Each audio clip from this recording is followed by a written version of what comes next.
zootecnistas, veterinários, né, especializados em nutrição, porque você tem hoje nessa área, tu tem que ter uma boa empresa, como nós temos a Porotrato, com produtos de alta qualidade, né, primando muito pela qualidade para levar boas soluções para os produtores, para o campo, e técnicos que consigam posicionar isso bem no campo, né. Há uma evolução muito forte, principalmente na área do leite e corte também, em termos de produtividade, e isso demanda sempre muita precisão na nutrição animal. Exatamente. Quando fala-se em precisão, e aí é uma coisa que eu sempre tive presente comigo, é um dos lemas da Porotrato, né? Porque a pessoa do seu João, ele sempre primou por essa questão, né? Entregar aquilo que se propôs e Exatamente. entregar de uma forma que a clientela consiga absorver e ter resultados positivos realmente, né? Eu te diria assim, ó, acompanhando, uma coisa interessante que a gente acompanhou nesses 30 anos, né, Jaime? Eu comecei quando a atividade de leite, uma produtividade aí de 20 litros vaca dia, era uma alta produtividade há 30 anos atrás. Depois foi evoluindo, nós entramos uma década depois que eu comecei, já começamos numa exigência aí de 30 litros vaca dia, e agora até 2020 aí nós já tínhamos atingido aí uma média de 40 litros vaca dia. E eu te digo que agora a exigência se tornou ainda maior. Sem dúvida. Nós já temos uma série de tamos de leite que estão numa média de 40 a 50 litros vaca dia. Então o que houve nesse período, houve muito investimento na questão de ambiente, né, para os animais, ter uma alta qualidade de ambiente. A nutrição ela evoluiu muito, porque hoje tem que ter uma precisão muito grande, porque é uma necessidade de que exista custo-benefício em tudo que você vai fazer no leite, né? Porque o leite, em termos de lucratividade, se conta centavos, né? E a gente pode falar até em centavos de dólares, mas são centavos. São centavos, né? E uma das coisas, assim, Jaime, que mais chama a atenção e que mais evoluiu nesse período dos 30 anos é o que cresceu a parte genética dos animais. É uma coisa assim que salta aos olhos a capacidade genética de produção hoje na área de leite. Eu diria que o corte também já existe muito isso, só que nós ainda não despertamos muito, mas também já tem produtividades, ganho de peso aí bem interessante. E isso é necessário, principalmente que são atividades que a gente tem que buscar lucratividade, né? O leite tem que buscar lucratividade porque é uma atividade que ela é muito rigorosa em termos de trabalho, né? Em termos de trabalho, mas é uma atividade muito estável, né? É uma atividade que tem um bom fluxo de caixa, né? E que a gente vê os produtores crescendo muito em escala de produção, né? Em quantidade de leite dia nas propriedades está crescendo muito. E isso tem vários trabalhos aí feitos que mostram que a escala de produção traz também muita eficiência na propriedade. Então, e nós participamos disso, essa é a grande verdade, participamos disso, levando o nosso trabalho para algumas propriedades, não, né, porque a gente tem limite físico, né, mas levando também para esse trabalho repartindo com os outros técnicos, né, da empresa. Sim. E eu mesmo já faço alguma coisa aí, eu fiz um mestrado na área de sistemas ambientais e sustentabilidade, aí eu acabei dando aula na Unijuí aí por um semestre também, né, a pedido deles, mas eu dei aula também num curso de pós-graduação aí de nutrição, que a Unijuí também fez aí há uns 3 anos atrás. E então eu ainda nesse meu tempo aí, né, tentar deixar um legado aí, uma contribuição para o pessoal mais novo que está vindo nessa área, né? Mas que bom, Agostinho, que tu estás aí na ativa, né? E quem conhece o trabalho do seu Agostinho Botega, sem dúvida, se quiser até interagir conosco, aí fiquem bem à vontade. É um trabalho que é primado, é alicerçado em cima da atividade, da questão da produção animal, né? Principalmente a área nutrição, e é um trabalho que não deixa a desejar. Tanto é que as propriedades que estão com assistência, né, elas se mantêm aí firmes na atividade. Até porque, como tu disseste, a rentabilidade ela se dá nos tal de centavos. E se nós formos entrar no período agora de remuneração do leite com esses preços que estão sendo praticados, é mais exigência ainda de você ter um trabalho nutricional alicerçado, né, muito bem embasado, e que vai te garantir, se não rentabilidade, mas não aumentar as despesas, né? Porque estamos passando por um período delicado. Mas quando você tem a parte nutricional aliado com a genética, e eu quero só fazer um parênteses aqui, se tu me permite, o pessoal trabalha muito com a questão do frango, né? Que se nós formos olhar, em 40 anos o frango passou aí de 90 dias para 1,5 kg, hoje com 28 dias você tem 2,3 kg de carne. Então uma revolução que não tem como mensurar isso, né? E a nutrição do gado de leite, assim como do gado de corte, equinos, a gente também começa a ver alguma coisa nesse sentido. Quando entra a parte genética, ela dá aquela explosão, né? Um choque que entra ali e você consegue resultados jamais esperados em outros tempos, né? Então, a parte nutricional aliada à questão genética vai fazer esse casamento aí que vai te dar uma rentabilidade maior perante aquelas propriedades que ainda não estão tão adequadas. Eu te diria assim, bom, tá uma beleza essa nossa discussão aí. E eu te diria que chegar a patamares de lucratividade, boa lucratividade, não é difícil. O importante hoje, eu colocaria em 3 pontos a questão de você ter lucratividade boa na área do leite. É ter assim, genética, que é o que vai me garantir produtividade, desde que eu tenha o que a gente chama de DEL, dias em lactação. Quer dizer, eu tenho que ter uma reprodução muito bem feita, muito boa. Aí entra o trabalho do médico veterinário na propriedade, né? Isso é importante. Então, se eu tenho genética, se eu tenho um DEL adequado, né, um DEL baixo, que vai me fazer as vacas estar aí com um intervalo entre partos aí de 12 a 13 meses, eu tiver uma qualidade de forragem, e hoje a forragem mais usada em gado de leite é a silagem de milho. Então eu costumo dizer assim, se eu tiver bom ambiente, genética, reprodução andando super bem e uma silagem de milho de qualidade, né, eu tenho certeza que o resultado econômico está garantido, né? E aí é só nós fazer o ajuste nutricional, se torna uma coisa bem mais fácil de ser feito, né, o ajuste.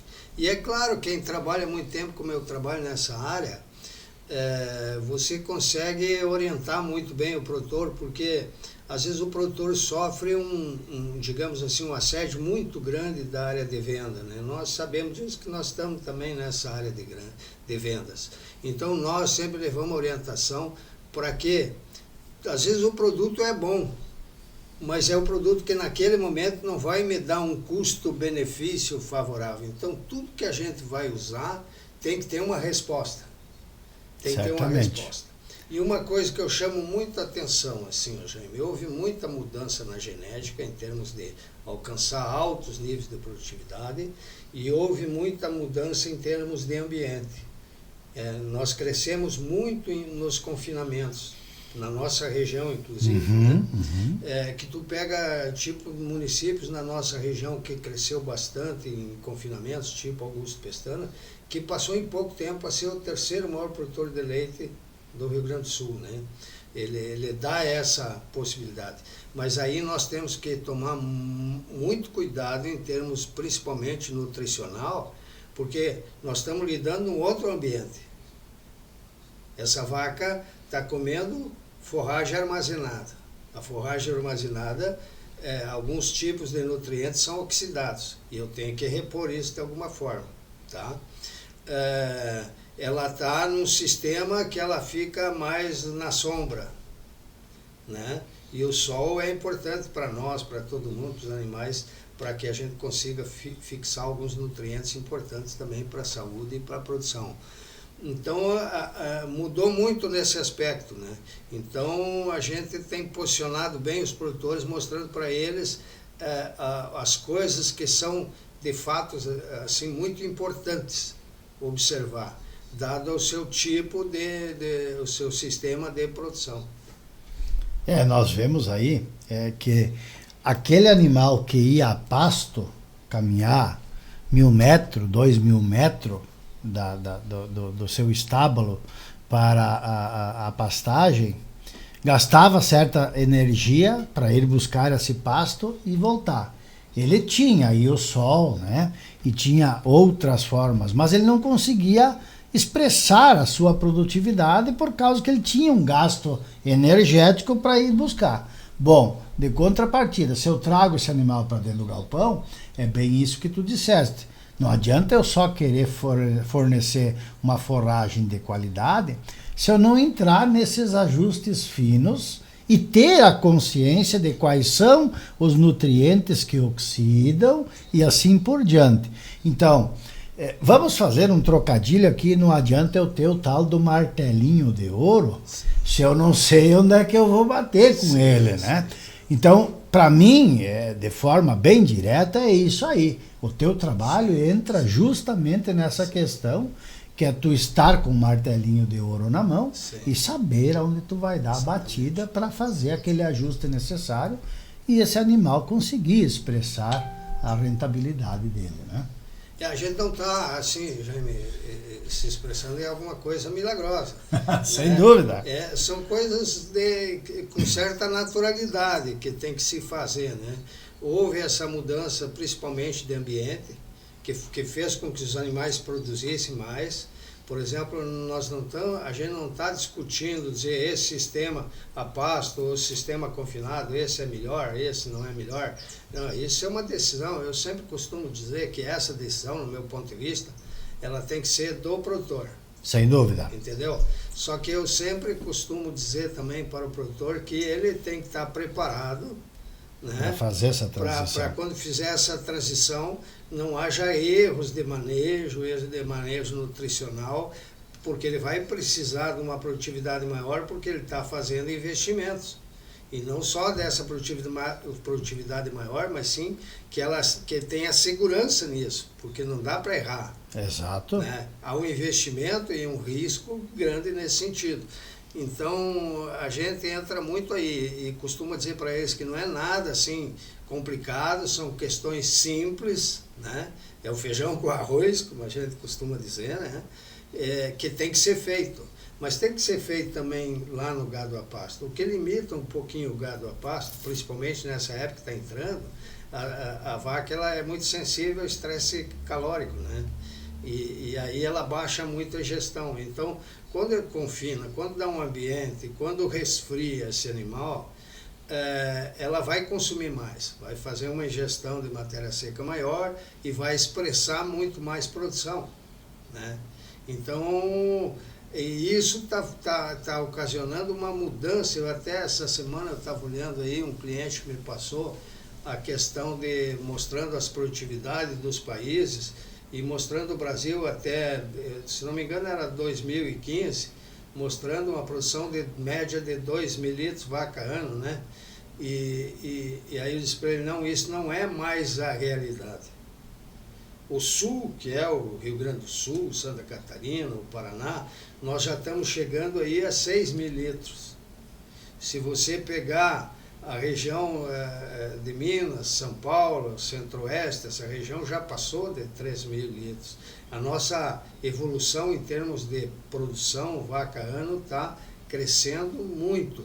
E a gente começa a ver também que determinados estados, olhando o crescimento da produção de leite por estado, tu vai ver que o Nordeste é que está mostrando um crescimento, apesar das produções deles são bem menores, né?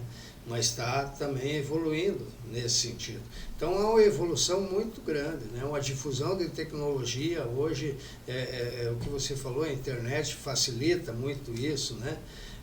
Do pessoal evoluir, ler, ver, e isso dá uma possibilidade grande. Então nossas produtividades e produção vacana está melhorando grandemente. E a gente espera que o leite, apesar desses altos e baixos de preço, né, continue sendo uma atividade que dê um bom retorno, porque eu mesmo sou ligado à produtividade, à produção de grão, a lavourinha é meio pequena, mas sou. E a gente vê hoje a dificuldade que está no grão. Né? Então ainda quem está na atividade leite tem um bom fluxo de caixa e nós temos que pegar firme aí para conseguir nos manter bem.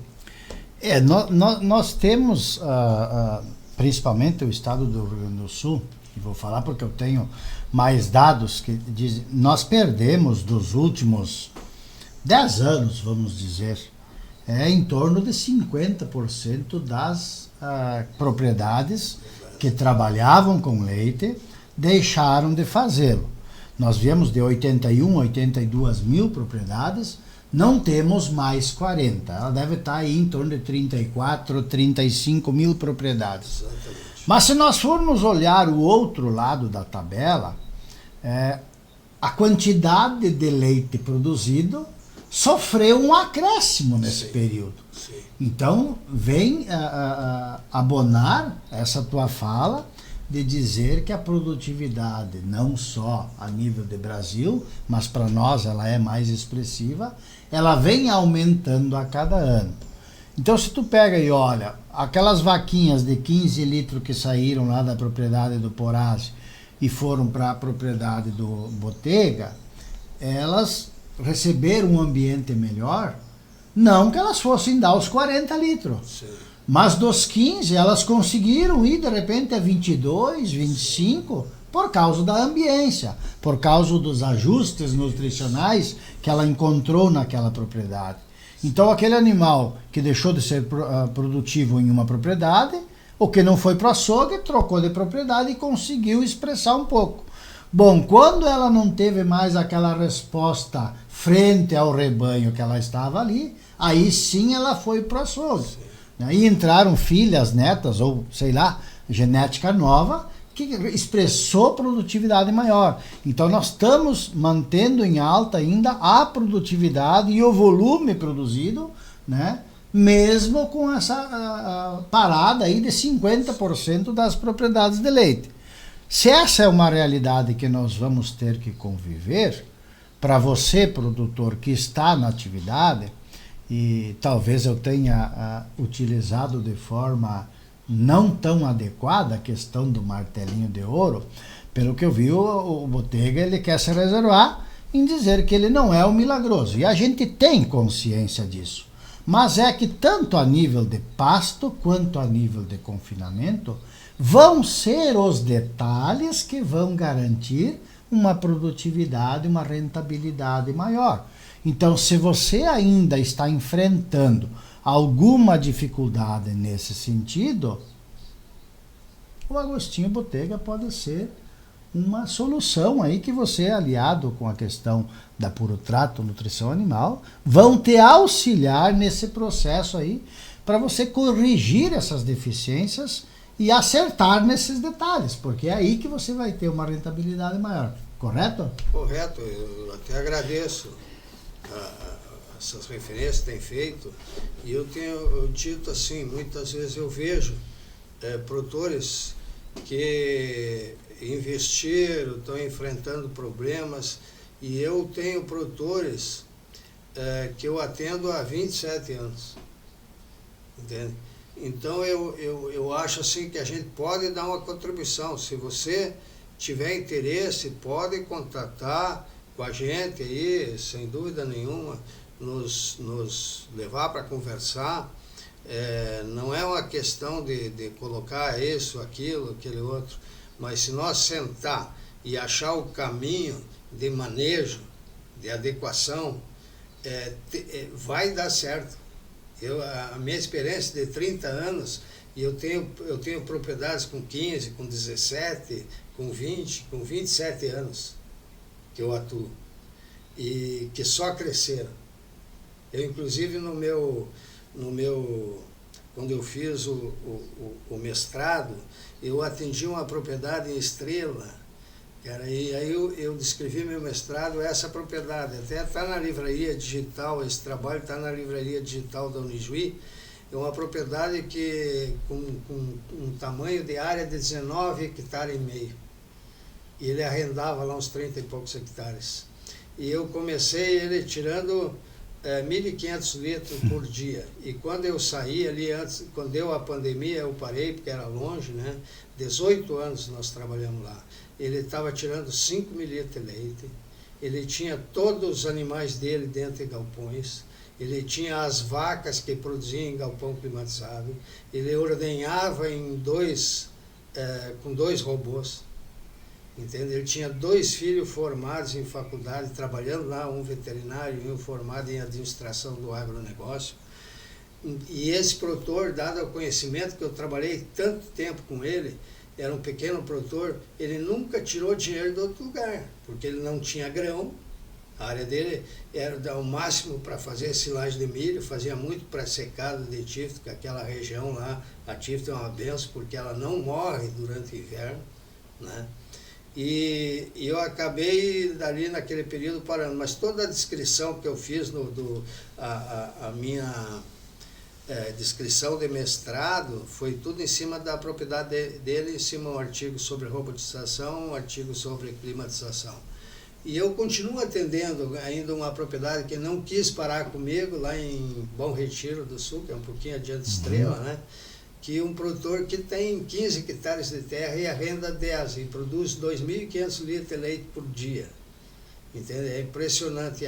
Assim, eu estou lá há 17 anos. Uma condição financeira assim fantástica. E aqui na região também eu tenho clientes desse patamar. Então, acho que nós, com certeza, seria uma falsa modéstia eu falar que eu não estou preparado, né? Depois de 30 anos atuando, né? E cada propriedade de leite é uma história, né? Não existe uma digamos assim, que a gente fala assim... uma receita de bolo. Uma receita de bolo. Então, Jaime, eu fico muito agradecido aqui, e eu acho que o que você faz aí é muito importante, né, essas divulgações, e talvez você possa levar a sua ideia adiante, que a gente possa, num determinado momento, vir tratar de um assunto técnico só sobre aquele detalhamento na área, né? E eu acho que nós vamos trazer muita gente para assistir o teu programa, né? Porque o produtor de leite, ele tem uma capacidade, eu costumo dizer para os técnicos, não se engane. O produtor de leite, ele tem um grande conhecimento, ele tem um conhecimento prático muito, muito grande, e aí quando ele pega um técnico que realmente conhece, ele enxerga na hora. Isso aí não tem, né? E aí você casa esse conhecimento teórico, né, com o conhecimento prático dele, e aí não tem como as coisas não evoluir, não dá certo. Eu te agradeço a oportunidade, Jaime, de estar aqui contigo, né, e dizer que foi um prazer imenso, né? Para mim, desculpe aí que eu fico meio atrapalhado, eu não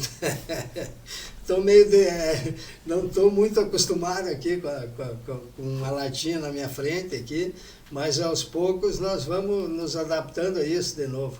Então, quando você estiver aí num outro momento com aquele projeto teu, a gente pode vir aí discutir, vamos discutir ingestão, vamos discutir silagem, vamos discutir proteína, vamos discutir energia, todos esses detalhamentos, vitaminas, minerais, todo esse detalhamento que entra na nutrição dos animais. Tá bom, Jaime? Da nossa parte, agradecer a tua presença aqui, dizer que as portas estão sempre abertas e, de fato, eu acho que a gente precisa amadurecer essa questão e trazer um momento que o produtor tire o seu tempo, para aqueles 20 minutos, 40 minutos, uma hora que seja, para ele sentar e assistir um documentário, uma entrevista, um trabalho elaborado em cima de cada um dos vários assuntos que nós podemos tirar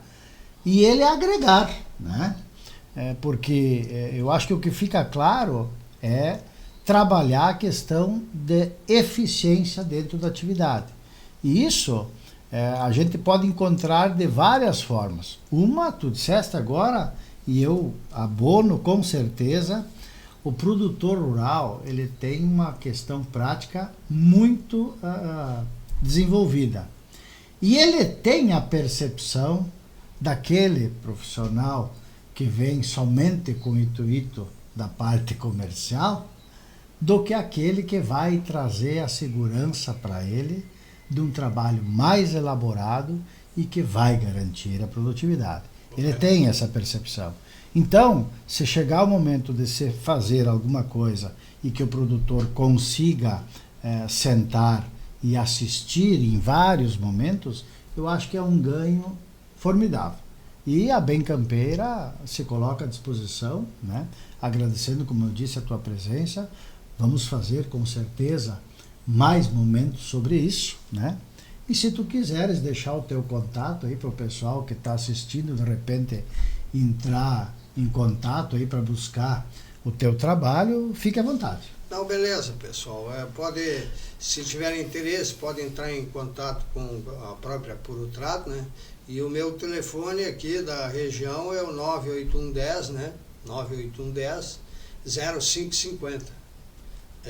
Podem entrar em contato pelo WhatsApp, a gente nunca deixa de atender, né? Nunca deixa de atender. Sempre atendemos, sempre conversamos e estamos prontos para ir visitar sem maior compromisso.